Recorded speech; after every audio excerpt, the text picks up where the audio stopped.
Inc., right here on WLFE DB Radio.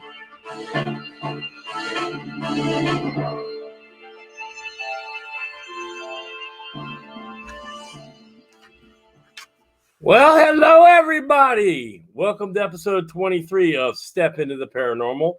This is my boy, Ernie Atwell. Oh, that's my cue. What's up, everybody? Hope you're staying safe, staying quarantined, and staying home. Most definitely. Well, we have got an awesome guest today. And we are proud to present from Ghost Asylum, from Haunted Live, and Haunted Towns. Haunted Towns, none other than Mr. Scott Porter. What the hell is that? Scott. Oh. That's my quarantine look, guys. Oh, nice to see you again. Good to see you guys, man. Y'all doing all right? Doing great. How you surviving, man? Man, I hear you, dude. This quarantine thing's kind of getting on you. It's like we all need like that physical, connection with people, and having to stay isolated and away from everybody is not how we do business, is it?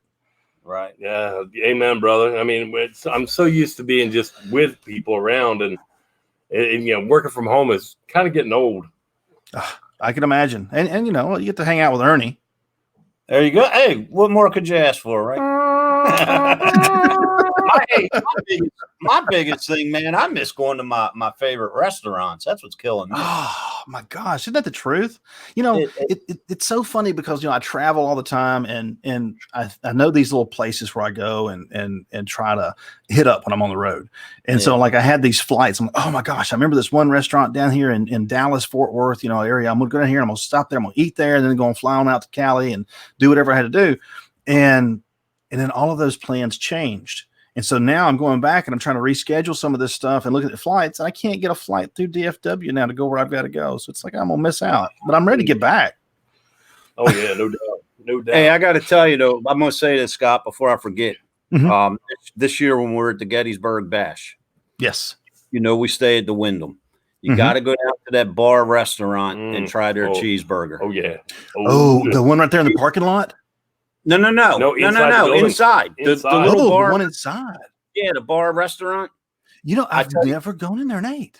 I tell you what, they have got the best bacon cheeseburger I've ever had. I just got it quick when I got into town that first night. Mm-hmm. And I tell you, man, it was the best I ever had. Well, then for sure, that's going to be on the agenda when we get there for certain. So tell us what you've been up to during this lockdown and what's going on there. Oh my gosh. I've been trying to make a lot of plans for, when we do come off of lockdown. There's a lot of events we had to, cancel and try to reschedule. I know that I'm going to be headed back to Hawaii once we get off this lockdown and the governor of Hawaii opens up the islands for tourism, because I've already missed 2 trips that I had scheduled. So got those kind of hanging out there in the balance waiting. But I've been working my health and fitness business, from home. That's the big thing I've been doing. I got you hooked on on my Skinny Brew coffee.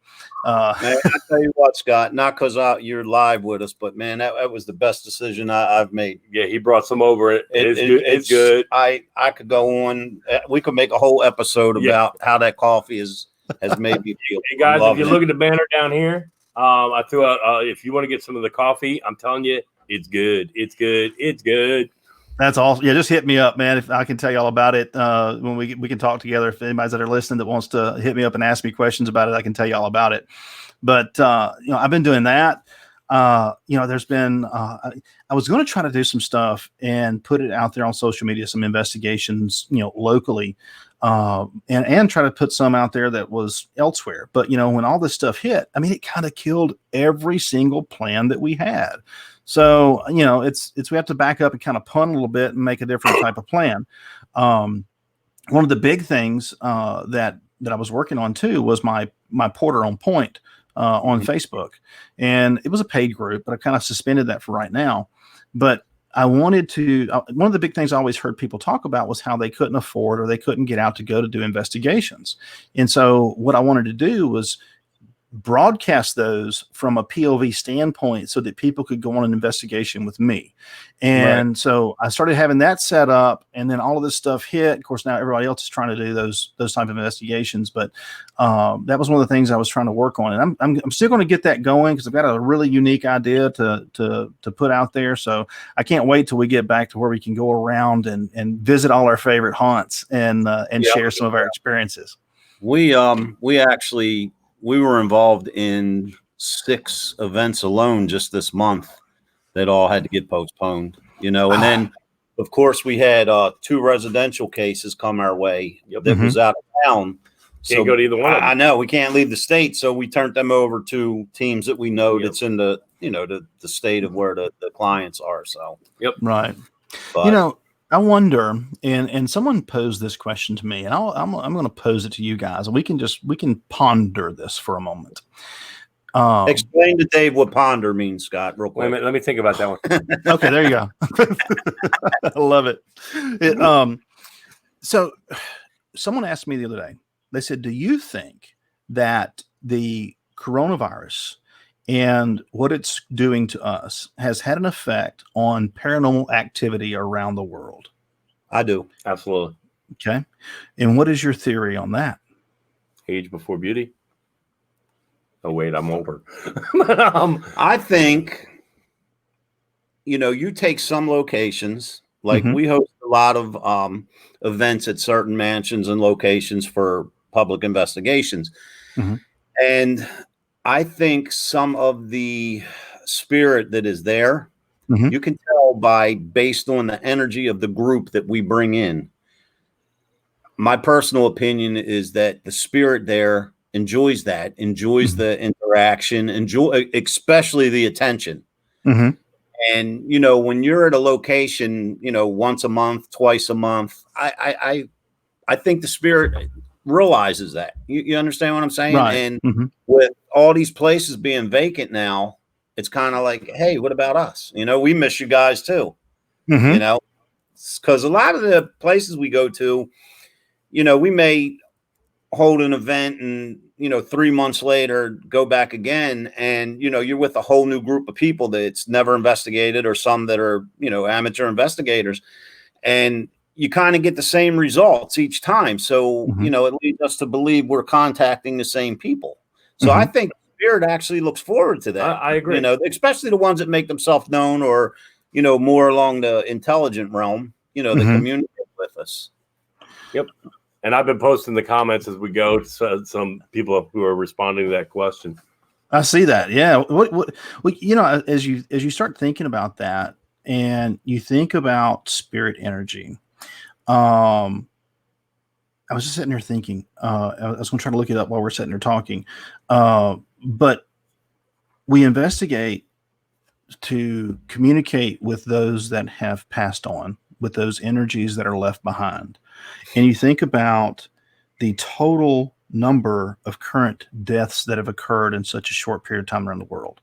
Now, we know that happens with other instances as well. Each and every day we have people that are killed in motor vehicle accidents. Each and every day we have people who die from flu and other diseases that are out there. And right now there's a tremendous amount of attention on this particular virus, this particular mode of transition to the other side. And we know that all of these people are being taken out so untimely. I think that maybe that might be a little bit of a charge to everywhere we're going, because you have all this spirit energy that's trying to figure out where it's going. Right. And so that may be kind of helping promote things as well. So as people are out there, they're talking about having these interactions. Number one, they're not busy in the daily hustle bustle, so they're paying more attention to their surroundings. Number two, does the addition of all this extra spirit energy have some type of effect on that?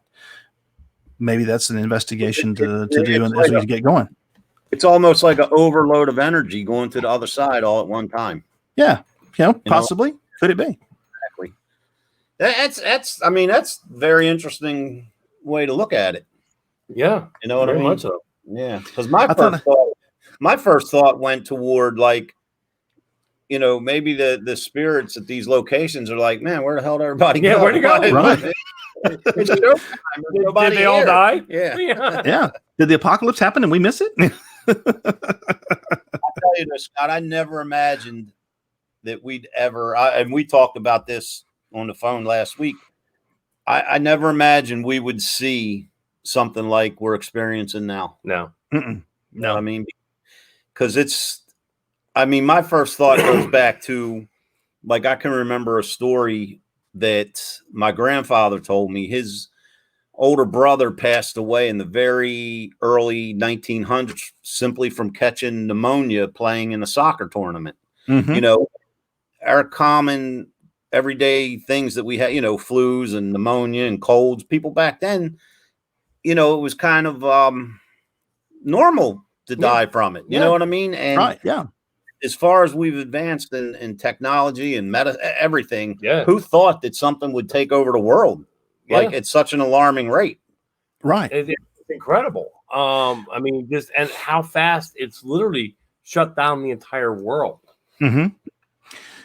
And it's too, I even hear it with people that are in my family, relatives that, talk about conspiracies and different things out there. And people talk about, I'm tired of being in quarantine. I don't think it's going to affect me. And the biggest issue with it is that it's a very prolific type virus. I mean, you don't know that you have it, and then you're active, and then you interact with someone or a few people, and then all those people go out and interact, and you have this live virus that you don't know you have, and so it prolificates so readily. You may not suffer any medical symptoms issues from it, but to the next person, and they they can't handle it, and their body just checks out. So I had a family member who had it, and they had no symptoms whatsoever. Went to church at a neighboring church, and they had no clue they had it. And then 2 days later, they had symptoms. Got checked. Boom, they're positive. And so then everybody that they were at church with at that time, because people were still able to go to church, had to be isolated, quarantined, and watch for symptoms because they were exposed. One thing positive out of it, I think, though, I understand the frustration of, God forbid the people that's out of work and don't have. I feel for them, and I feel so fortunate, in my professional life that I do what I do because I'm working. But right, I lost my train of thought. Damn it. Lost my train of thought, man. I got maybe this color. Oh, I know what I was going to say. No, for a change, like, everyone's getting frustrated with this lockdown, the quarantine, everything shut down. Mm-hmm. But I had to try to look at it from a positive standpoint. And normally something bad happens, whether it's just your local town or your state or the country. Mm-hmm. Something bad will happen. And then all of a sudden, everyone becomes proactive. Well, it's already happened. You know what I mean? Like with a crime strategy, there'll be a rash of murders. Now, all of a sudden, we're going to fight to stop murders. So, Lori wanted to give you a comment. You were derailed. So I think that taking these steps to try to get ahead of the 8 ball, even though a lot of people are suffering and we're all going stir crazy, my personal opinion, it's the best thing to do, because with not knowing what this is, how we're going to, fix it, cure it, stop it, the best thing is, like the old saying, the best way to avoid a punch is not be there. Yep. That's it. So for right now, that's all we can do. Yeah, I've got a 78-year-old mother that I literally have not seen in 4 weeks. I finally saw her for the first time Saturday because I was in a period where I didn't go anywhere for 2 weeks, so I know I didn't have it. Mm-hmm. Because everywhere I go, I hadn't seen her, and she lives by herself. So I've been Skyping her, Facebook, and calling her multiple times a day, so she doesn't feel alone. Yeah. That's like, I've got a 98-year-old grandfather, and I saw him on March 16th is the last time I saw him, and he's doing his thing. So, he's got people that are taking care of him. So I got to give props to your granddad, Scott. I saw a picture you posted on, I believe it was on his birthday. Mm-hmm. That man does not look that old. No, I'm gonna tell you what, man. He's sharp as a tack. He's hilarious. He's just, and it's funny because the whole family on that side, they played music, and they used to always, say that music kept them young, and I believe it. I think I'm going to start playing music now. It's good. That's set the paranormal aside, man. We'll start a band for a little bit. See how that Hey, I goes. think we could pull it off. Yeah, we can do that. We can debut at the Hey, Gettysburg Battlefield. I play the Bash. keyboard. Come on, let's go. Play the keyboard. We get us some vocals going. You know, the dogs start howling and cats falling out of trees. We'll be all right. It'll work good. Got that blow jug going. Woo! Yeah. Play the spoons. Oh my gosh. We can sit on here and joke all day. Country boys, yeah. That's it. That's it. We can play some real bluegrass. There we go. But yeah, you know, I mean, the thing is that we learn out of adversity. We learn from things that hit us and derail us. You know, we get kind of stagnant in what we're doing. The same way can be said for the paranormal. You know, we fall into these paths where we see what other people are doing, and so then we just replicate what they're doing and follow down that same path, when what we should be doing is thinking outside the box and trying to figure out other ways to engage these entities and this energy to have other ways to communicate and interact with it. And I think that's one of the big things that that people can do by, you know, learning from what's going on around us, is figuring out other ways to do stuff. Yep.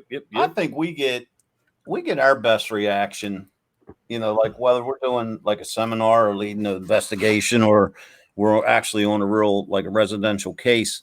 I think when you're trying to make contact, if you keep in mind that, you know, a spirit is just a person without a body, and speak to them the way we're speaking to each other now. Yep. We just get our best results that way. You know, imagine being, I don't want to say trapped, but imagine being like, you like where you're at, and okay, man, I'm going to haunt this place for the next 50 years. And every Friday, Saturday, you know, the people come in and that, do you like being dead? Do you know you're dead? You know, the same question. You know, come on, man, just, you know, talk normal, ask questions. Well, and here's something too that I've always wondered. Why is it that every haunt has to be scary and spooky and in a dirty old abandoned building? If I come back, if I'm gone, if I check out and I'm haunting something, you can bet your butt I'm going to be haunting a beach somewhere or a sushi joint. Scott, we got, I guess it's been about 2 years. We got a phone call from a lady we work with, and she said, if you're interested, there's a business near you that they want to investigate it. It's a up and running business. She shoots me the address. Every night on the way to the karate dojo, I pass that on the way there, on the way home, and have lived in that neighborhood for over 20 years. Had no clue that it was allegedly haunted. And Dave and I took the case, and Mike King from Ghost of Shepherdstown, he came to give us a hand. And to date, that was probably one of the most haunted locations we've been to. And it's a functioning, it's a dealership. Yeah. For what type of trucks were they? The Isuzu, GMC Isuzu. Yeah. Okay. I mean, literally, get 2 steps in the door till stuff started getting real funky. Yeah. We were setting up, running cameras and stuff before the sun even went down. And I mean, it was like the place came alive. Oh yeah. Just call it was almost like it was waiting for us. Yep. Right. You know? Now we're upstairs. I have a full DVR with infrared, cameras, and shooting down the aisles. And all of a sudden, we get a comment on the radio. Hey Dave, who's down aisle 1 at the other end?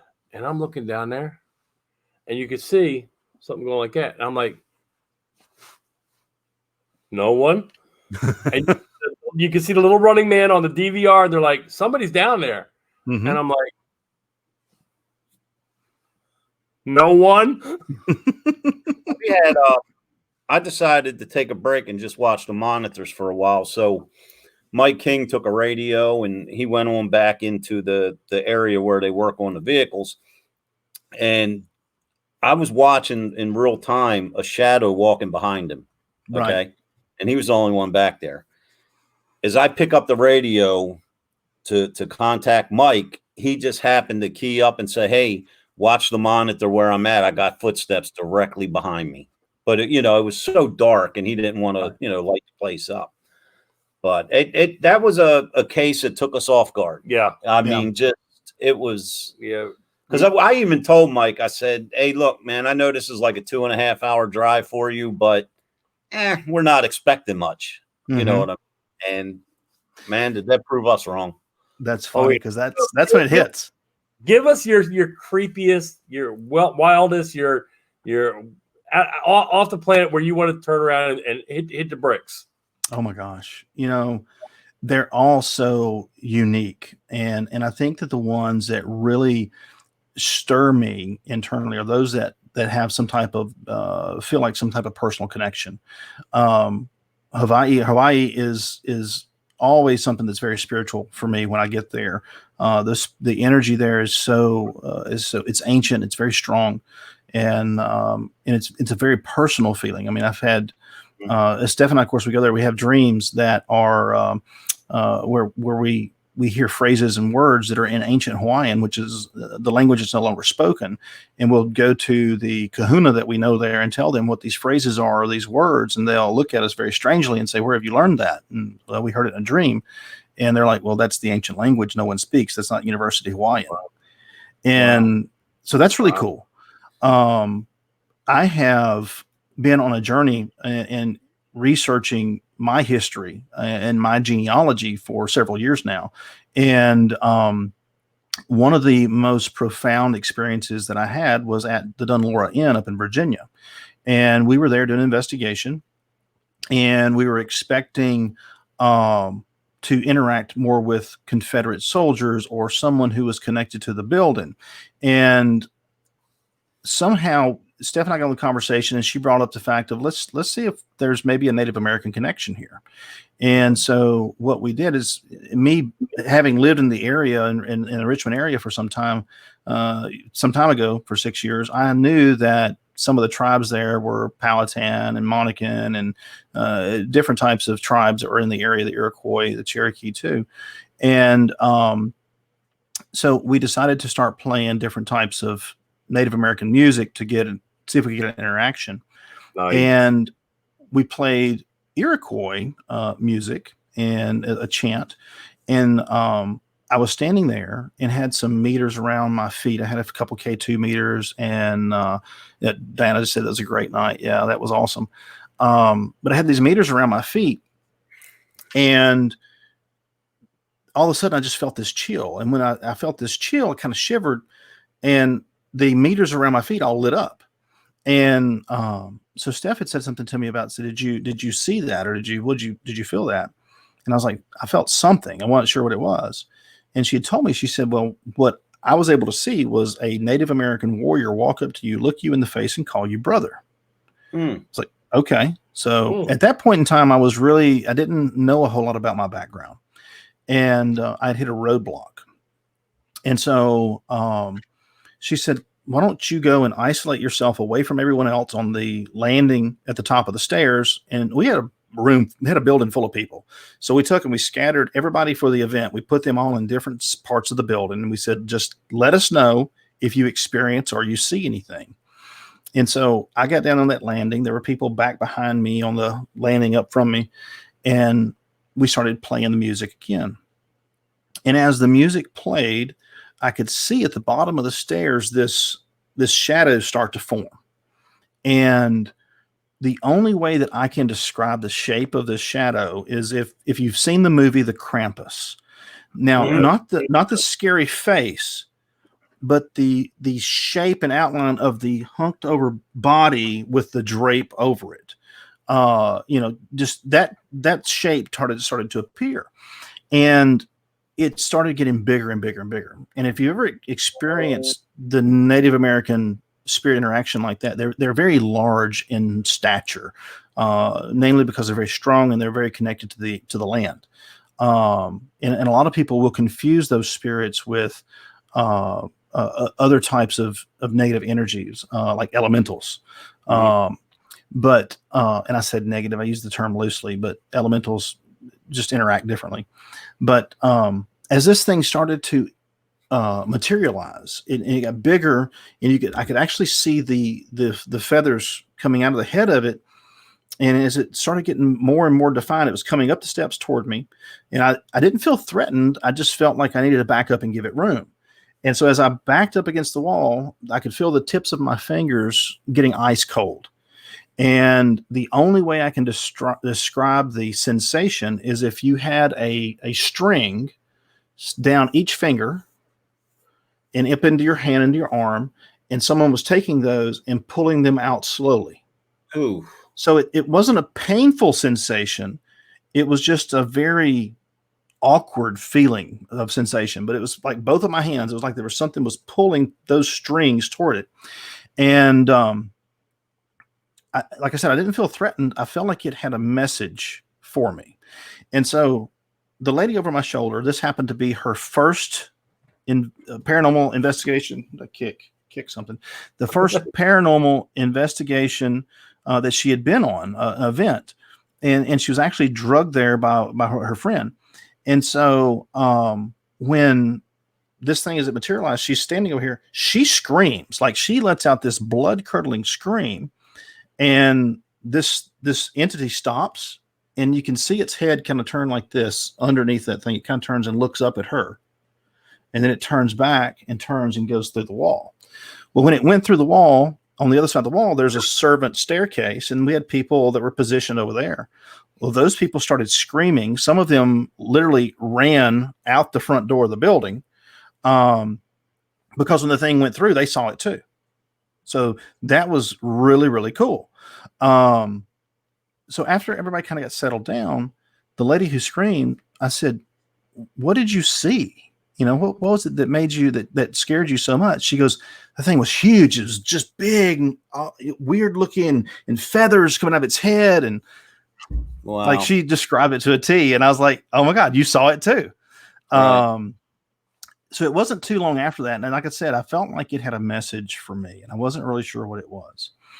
Wasn't too long after that. I was talking to my grandfather, and I hit a roadblock in my research and found out that my great grandmother was full-blooded Cherokee Indian. And they didn't talk about it because she married into the family to avoid being driven out on the Trail of Tears. But I'd already hit a roadblock in that research. And so I found some other documentation and found some other names and was able to trace back her line through multiple Native Americans who, one was called, her name was Margaret Sitting Dove. And then back behind her was a name called Catawba. And I kind of hit a roadblock there.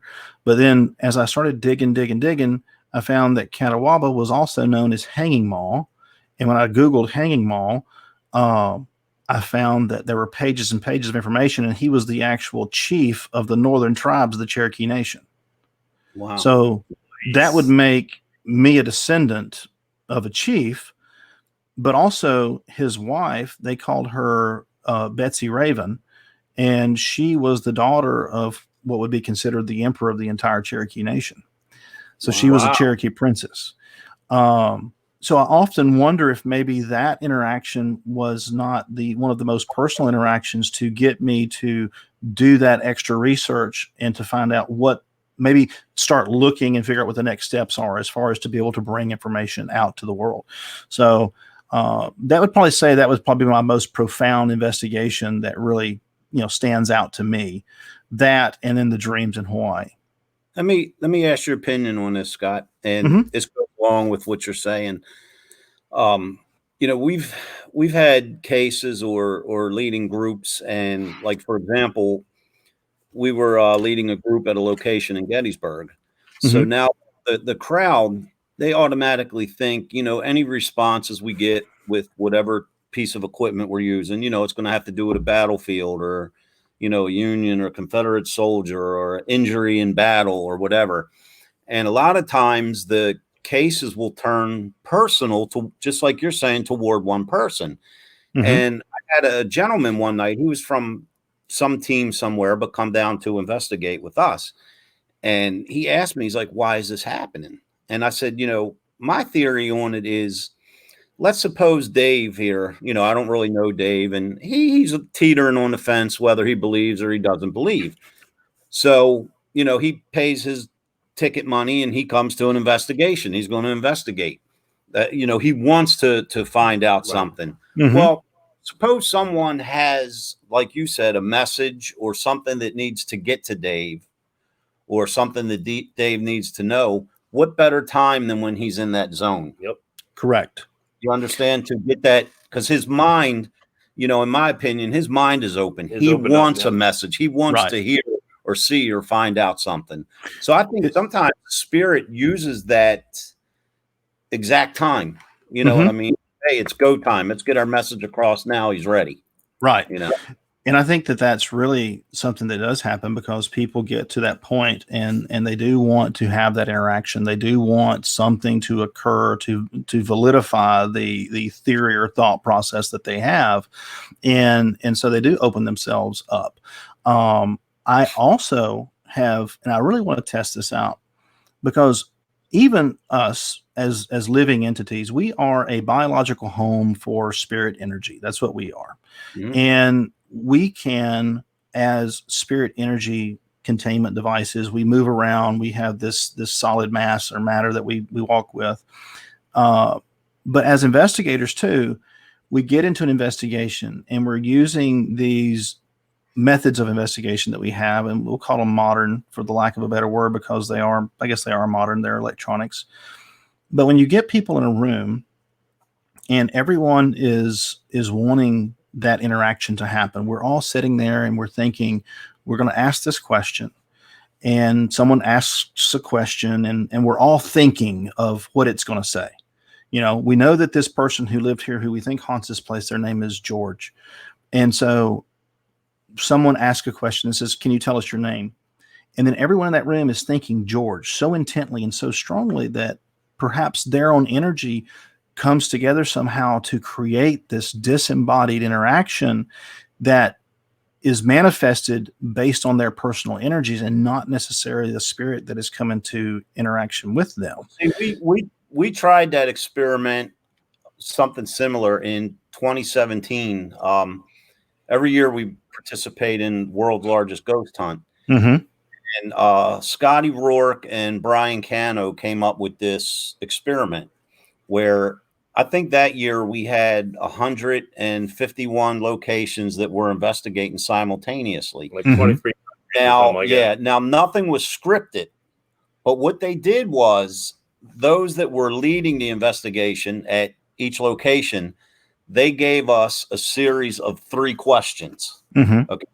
And what they said was, teams for the first hour, pick one room, stay there, repeatedly ask the 3 questions. So you had, 23 countries, 151 locations asking the same question for the same time period, throughout the duration of the event. And then we were going to, what was it? We were looking for like a keyword or something. They had what they called a secret word, right? Only the main team knew at the command center. Mm-hmm. They wanted to see if it came across to us. They would say it off air. Here's our secret word, and then teams, see if anybody, and let us know if you hear secret words. And I don't believe anybody got them. Cool. Hey, we had a question come in, Scott, from Sure. Brent and Emma. You guys ever think of investigating in the United Kingdom? Oh gosh, yes. Scott, I can't fly there, dude. Yeah, you can't fly there. You know what? Do you have a fear of boats? Yes. Well, I was you're screwed, man. I was just asked recently to participate in a paranormal cruise. But I was like, I'll get on the ship, man. But as soon as you get ready to pull off, I gotta go home. Yeah, man. You gotta go. I think I'm more scared of a cruise ship than I am an airplane. I've done the paranormal cruises, and actually the last one we did, we went down and investigated into the Bermuda Triangle. And that was really, really cool. We actually were floating over top of a shipwreck, and you could see the shipwreck, and so we got some EVP interaction there that was kind of cool. And then the next day we did an investigation, or a quasi investigation, there in a cemetery that was on Bermuda.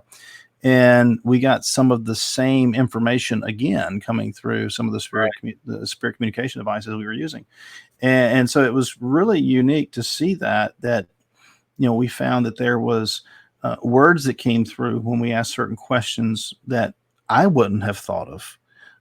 Like, what were you trying to transport there? And it was tobacco was one of the things that they said.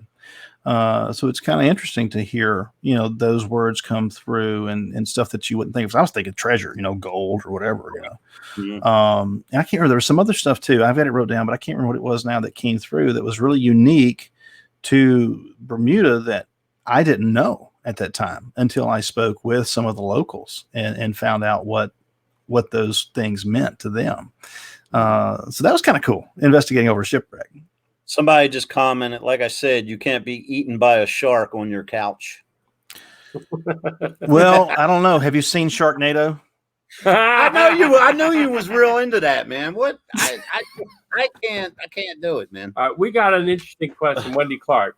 She has a question: when you go on an investigation, the spirit tries to attach itself to you, or how she's experienced it overpowers me when she's trying to communicate.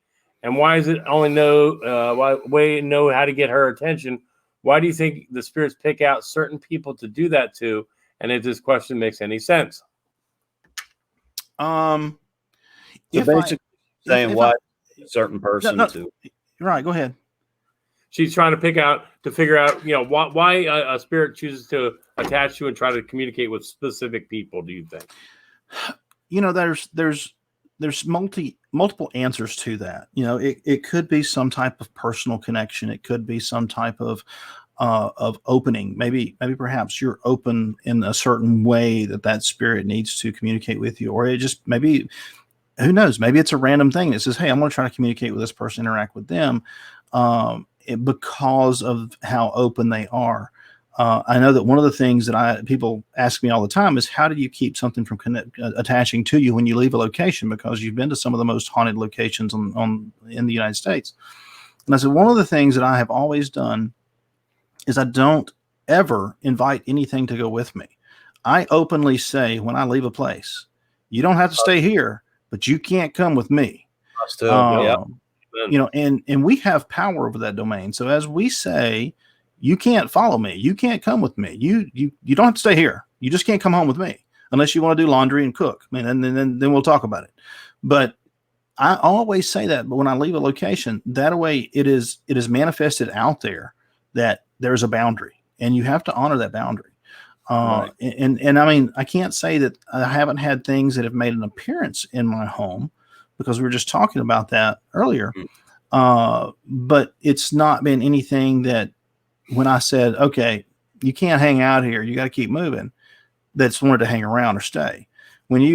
I've had people ask me all the time, how do you get something to leave your house? And I say, hey, this is my house. This is where I live. This is where I sleep, and you're not welcome here, and you need to leave. And you say that out loud and direct them to go. And I don't have any problem. Broadcasting. This is my house. Get out.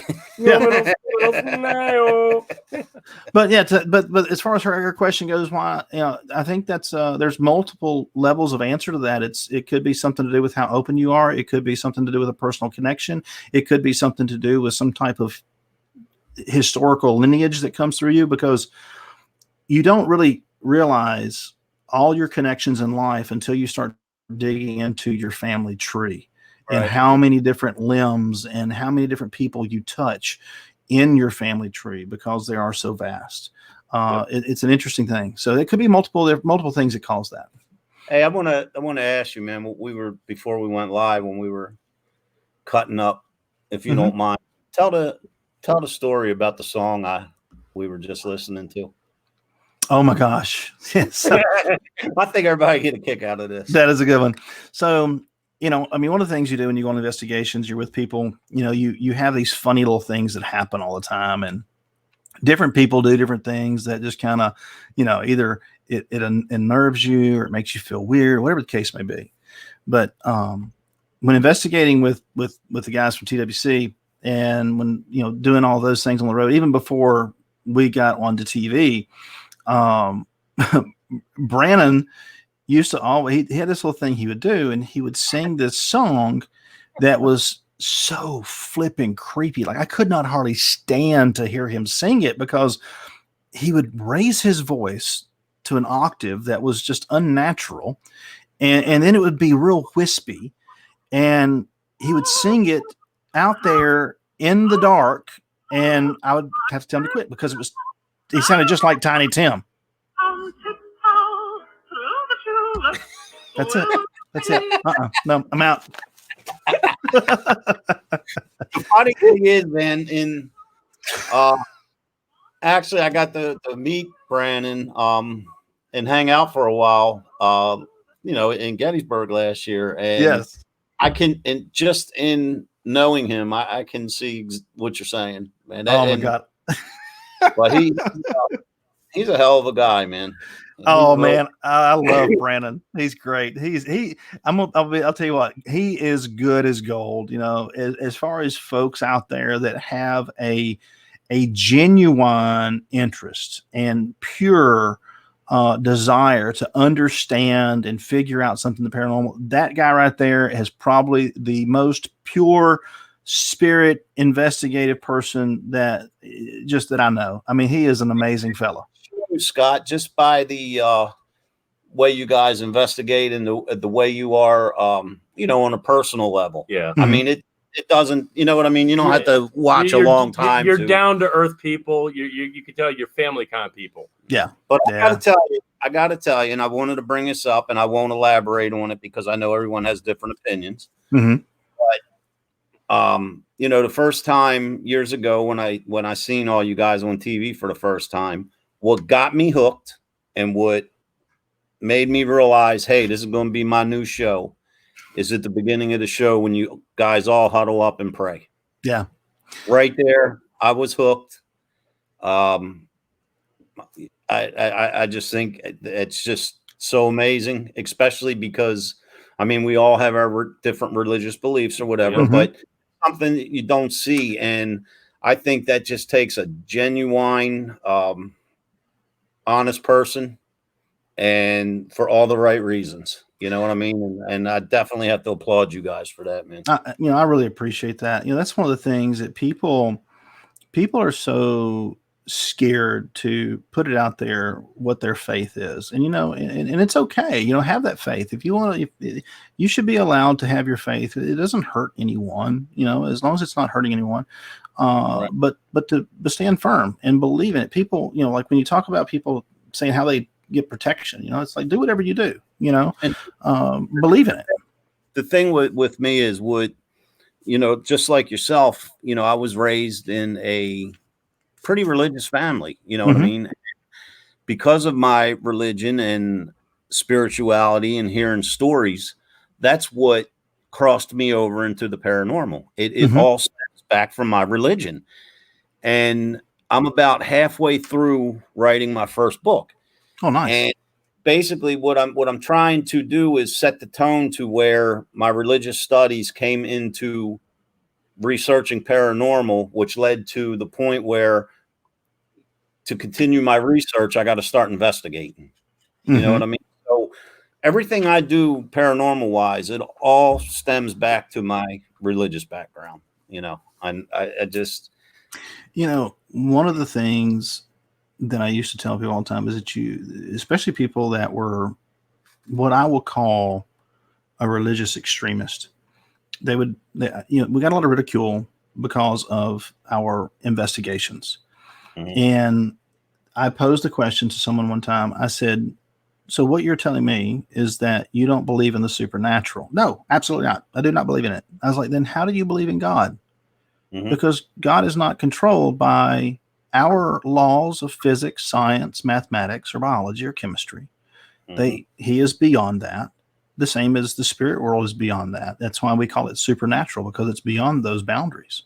Mm-hmm. And whatever it is, it's all around us. Whatever you want to call it, whatever you want to refer to it as. I have my faith. I have my belief. I also have my science over here. So I have two different masters, I guess you would say.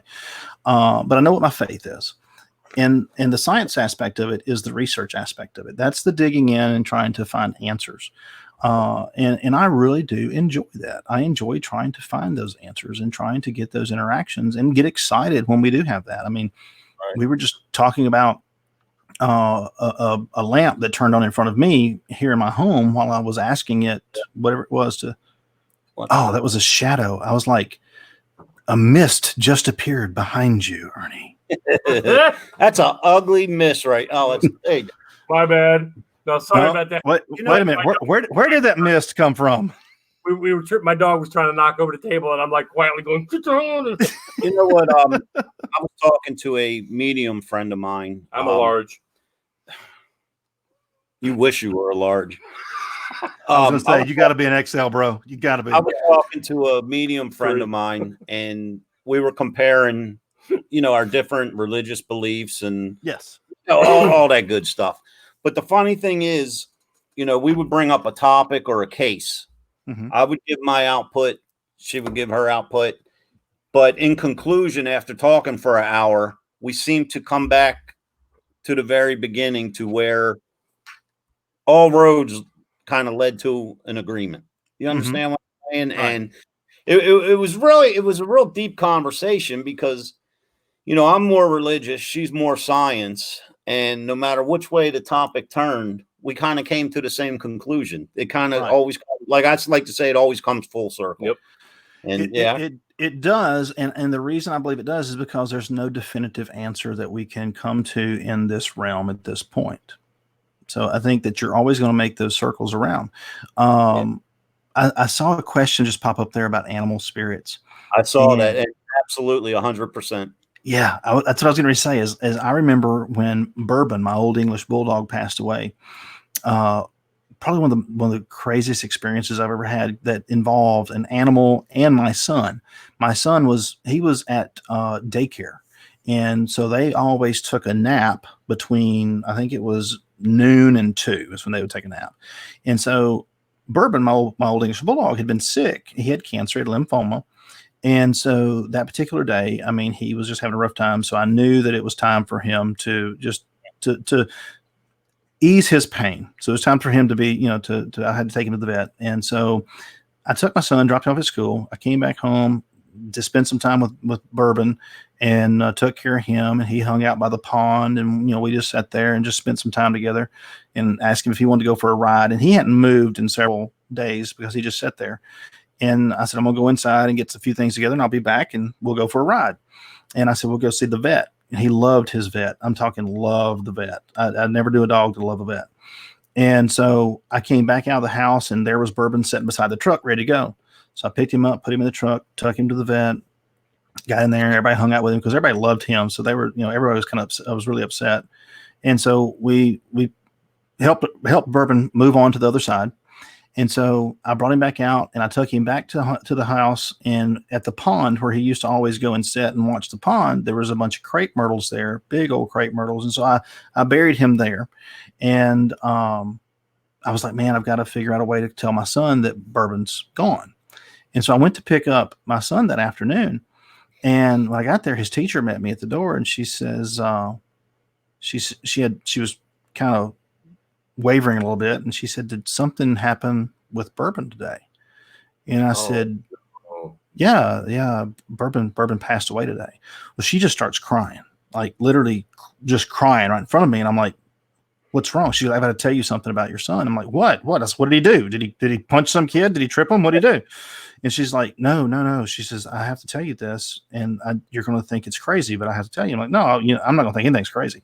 Yeah. She said, when your son got up from his nap, he came up to me and he says, Miss Nicole, he said, Bourbon went to be with Jesus today while I was sleeping. Wow. Oh, wow. Oh, I got chills right now. God bless. Wow. Oh.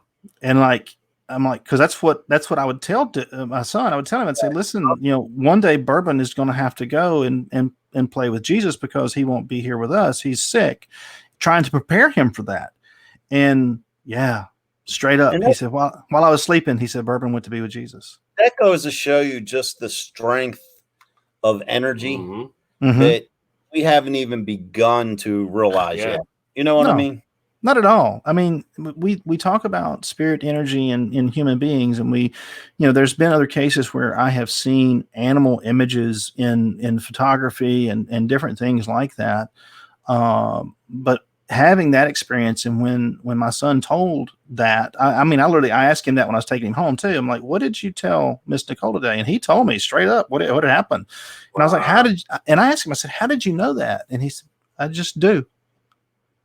And I'm like, and kids and the connections, though. That's, oh my gosh, yes. And that love there, I mean, I think that tells you how powerful love and kindness and caring can be, and that how close that connection is.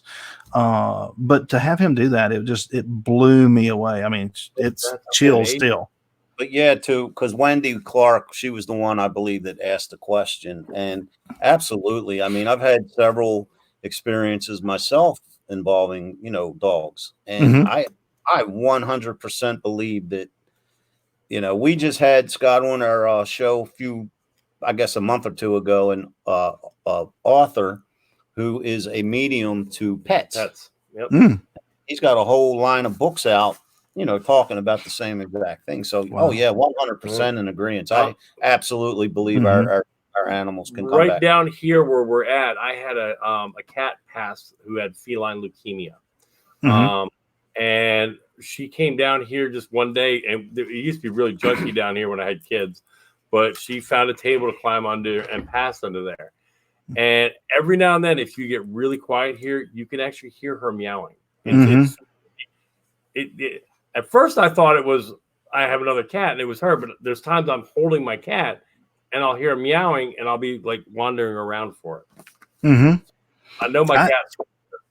Oh yeah, I mean, I know that we did an investigation down in South Carolina, and it was an old plantation down there, and we had some photography that we were using, and I can't remember what it's called now, but we were doing some photography through some mist, and we captured an image of a horse, and what we learned was that in that particular part of the garden, the owner or the matriarch of the plantation, his daughter had fallen in love with a commoner, and he ordered him to be hung or hanged in the garden, and he put the gentleman on her horse and then smacked the horse on the rear to get the horse to run up underneath him. And so we actually caught an image of a horse in that garden in the midst that we were using. So that was kind of interesting. Oh, wow. So we have a special viewer, Scott, one of our friends.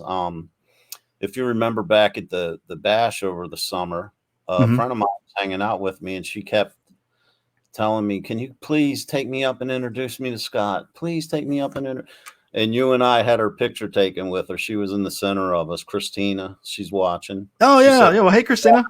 Yeah, Christina. That's awesome. Good to see you. On here, I'm going to have to embarrass her. So I was due one good embarrassment. So you got to. That's the fun part of it. I got to have fun. It is, man. What's the point of having a 200,000 watt megaphone in front of us when we can't? Yeah. You got to do that. So looking forward to the bash, man. I think it's going to go off on time. I really do. I am too. I am really looking forward to it. Gettysburg is always interesting, and to get there and to feel the energy, going out to the battlefield and around there. I mean, the entire area is a battlefield, but it's amazing, and everybody there is so cool and so nice. It's such a good time.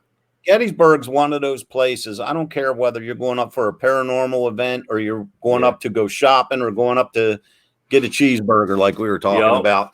Oh yeah, you always come home with something, man, with a story to tell. Something always happens. Always a story. I feel so fortunate. Like I said earlier, we only live like an hour and 15 from Gettysburg, and that's probably, in my opinion, the most remarkable place around. You know what I mean? And we're so fortunate to live so close. Well, we were actually doing the world's largest ghost hunt at the Dave Stewart farm, and like I said, he was saying earlier, we fully expect to get things around the Civil War. Well, I'm out in the big where a battlefield was, running all the equipment, and I'm fully expecting to hear something, from the Civil War. And one of the questions, something was talking to me over one of the spirit boxes. I said, "So, what did you do in the war?"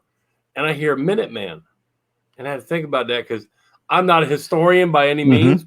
Hey, that's my nickname. This is a G-rated show, sir. It's a different show.